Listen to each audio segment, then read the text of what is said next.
My interest in the Australia-China Society, or at one stage it was the Australia-China Friendship Society, I think, started back in the early 70s, where there were a number of things came together as far as China was concerned. One of them was I was studying modern Chinese history at university. I was also interested in a bookshop that just started up in Perth selling Chinese literature. So I found that interesting. And about that time, Australia underwent a change of government.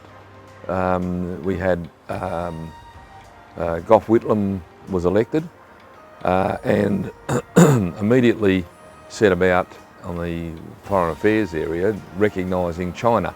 I think Australia and Canada were the first two countries to do that, and suddenly there were a number of people-to-people contacts with Chinese groups, organisations covering sport, art,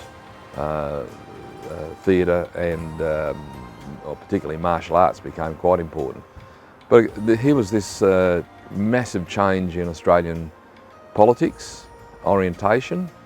It gave us ability to question where we were at the time, the Anzus Treaty, the Vietnam War, what were we doing there and why. So there was an enormous themes of change moving through Australian society at that time, where people were questioning the old status quo.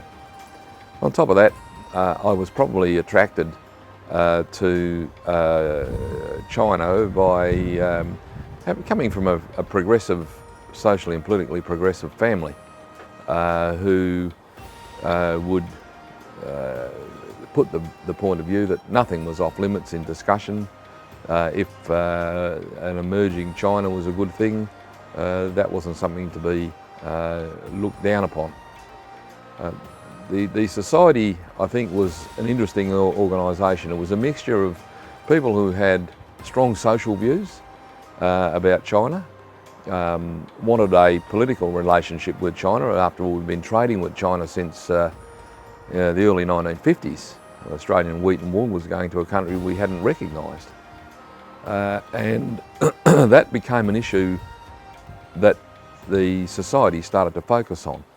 Not just a closer relationship, but the fact that China represented, I don't know, probably about 25% of the world's population at that stage.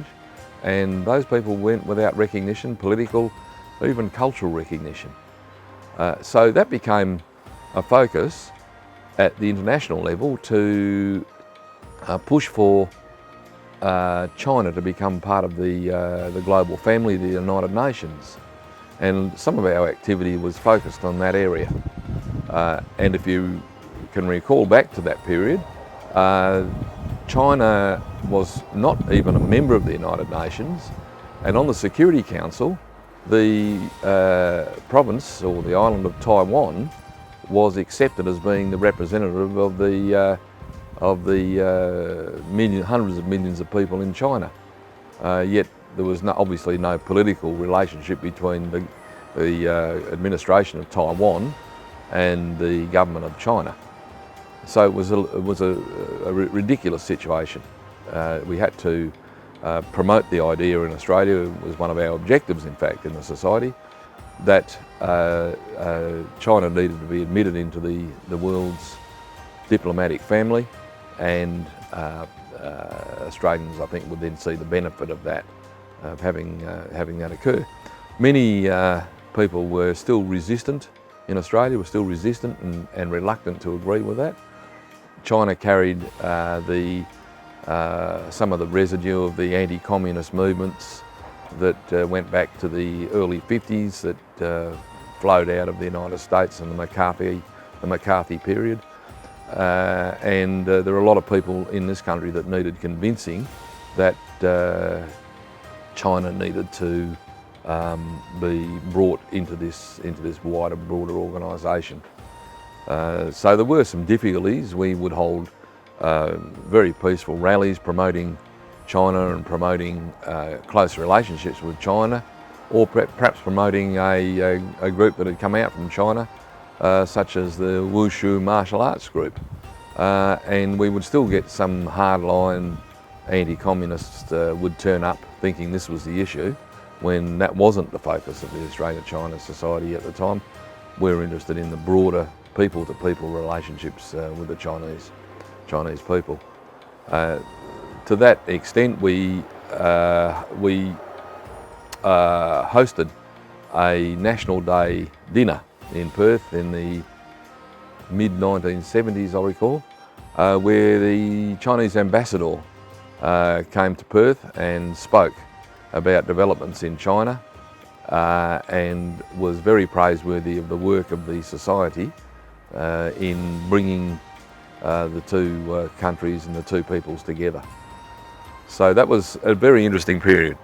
For me it was very interesting, and I was, as a student at the time of what was then modern Chinese history, that was an area that I was able to focus on and draw on with direct information and direct knowledge. The early days of the Australia-China Society were, I suppose, difficult, for the reasons I've just said, but in many regards it was a good thing to do. There was but people who were involved then would feel pretty good about what they were doing, feeling quite proud about the work they were doing, because it was good work in the relationships between two peoples that hadn't had a lot to do with each other.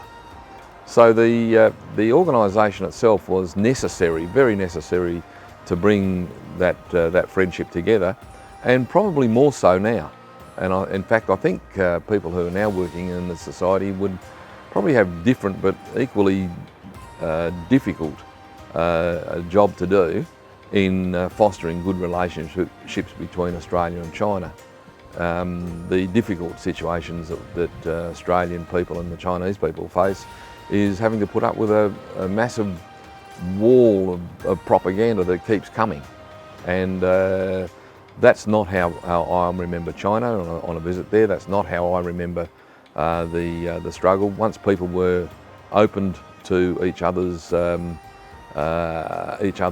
cultures, things opened up quite well from there. Looking back, I feel very proud and even honoured to have been part of the society in those days, and what's facing the peoples of both countries these days is going to require a similar sort of effort from people in the society to maintain and build the tenets of the relationship between the two cultures.